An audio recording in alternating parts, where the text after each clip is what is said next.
Welcome to my YouTube channel destiny my god में आप लोगों का स्वागत है। तो एक नई जानकारी के साथ आप लोगों के सामने मैं फिर से प्रेजेंट हो गया हूं। तो इसे देर न करते हुए इसको स्टार्ट करते हैं। डिजिटल रुपए कहाँ मिलेंगे, कैसे काम करेगा, क्या है इसके फ़ायदे, जानिए इन सब कुछ इन वीडियो में।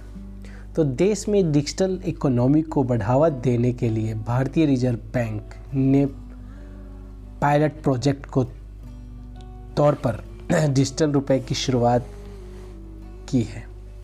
विशेषज्ञों को मानना है कि आने वाले दिनों में यह गेम चेंजर साबित हो सकता है। नकली करेंसी पर लगाम लगाने में इन रुपयों में बड़ी भूमिका हो सकती है।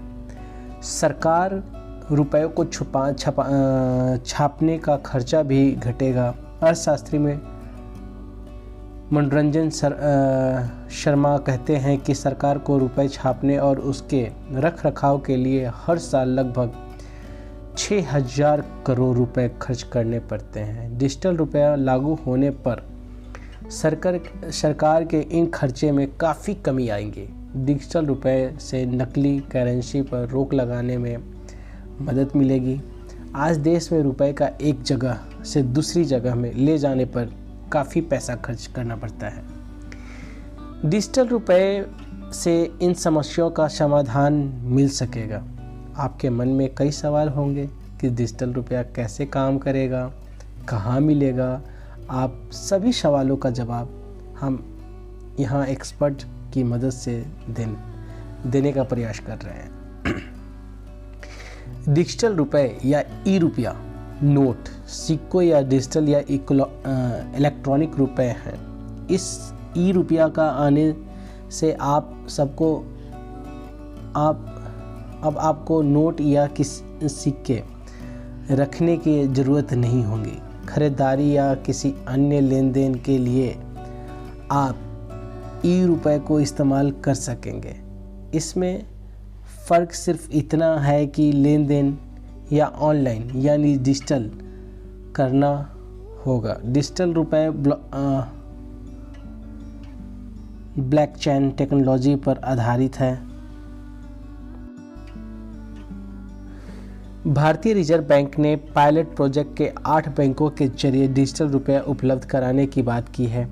पहले चरण में मुंबई, नई दिल्ली, बेंगलोर, भुवनेश्वर में सुविधा शुरू होगी। दूसरे चरण में अहमदाबाद, गंगटोक, गुवाहाटी, हैदराबाद, इंदौर, कोची, लखनऊ, पटना और शामिल डिजिटल रुपए मिल सकेंगे।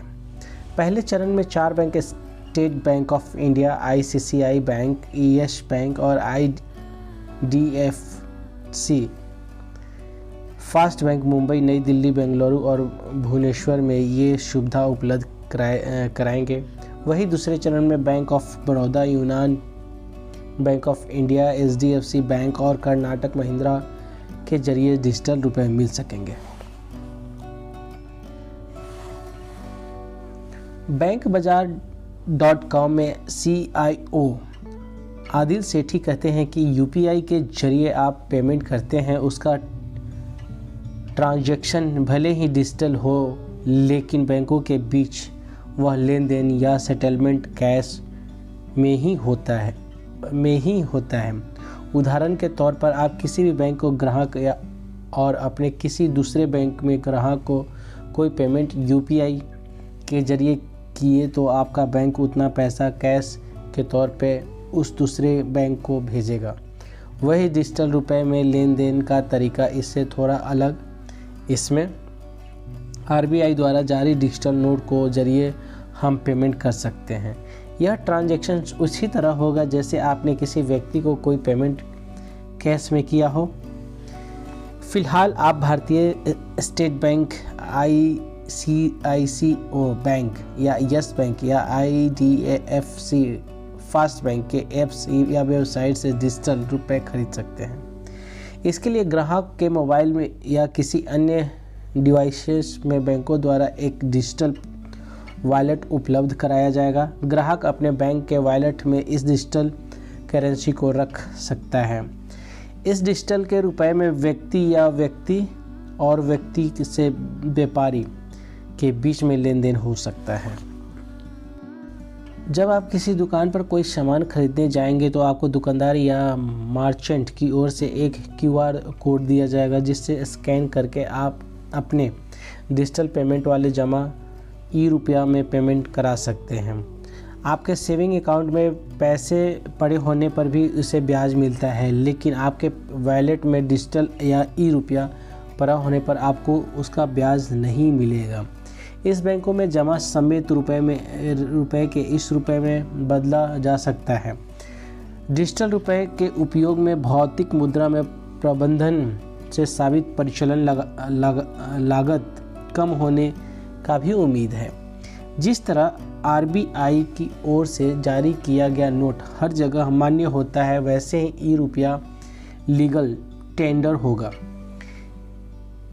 ये पूरी तरह से भारतीय रिजर्व बैंक में नियंत्रित में होगा। आरबीआई के मुताबिक ई-रुपया या डिस्ट्रीब्यूशंस बैंकों के जरिए ही होगा। बैंकों के डिजिटल वॉलेट के जरिए व्यक्ति से व्यक्ति या व्यक्ति से मर्चेंट के बीच लेन देन किया जा सकता है। आज अर्थव्यवस्था में चल रहे नोट में अक्सर नकली नोट सामने आते रहते हैं। सरकार के लिए ये बड़ी चुनौती है। डिजिटल रुपए ये कोई अन्य देश या व्यक्ति छाप नहीं सकेगा। ये पूरी तरह से आरबीआई के नियंत्रण में होगा। bankbazaar.com के CIO आदि सेठी के मुताबिक सरकार को आम लोगों की मांग देखते हुए हर साल बड़ी संख्या में नए नोट छापने पड़ते हैं। इनकी लागत भी लगातार बढ़ रही है। एक साल में सरकार को सिर्फ नोट छापने और उसके प्रबंधन के लिए 5,000 करोड़ खर्च करने होते हैं। सरकार को ये खर्च घटाने में मदद मिलेगी। अभी भारत में 100 रुपीज़ एक नोट को प्रिंट कराने में लगभग 10 से 18 रुपये खर्च आता है।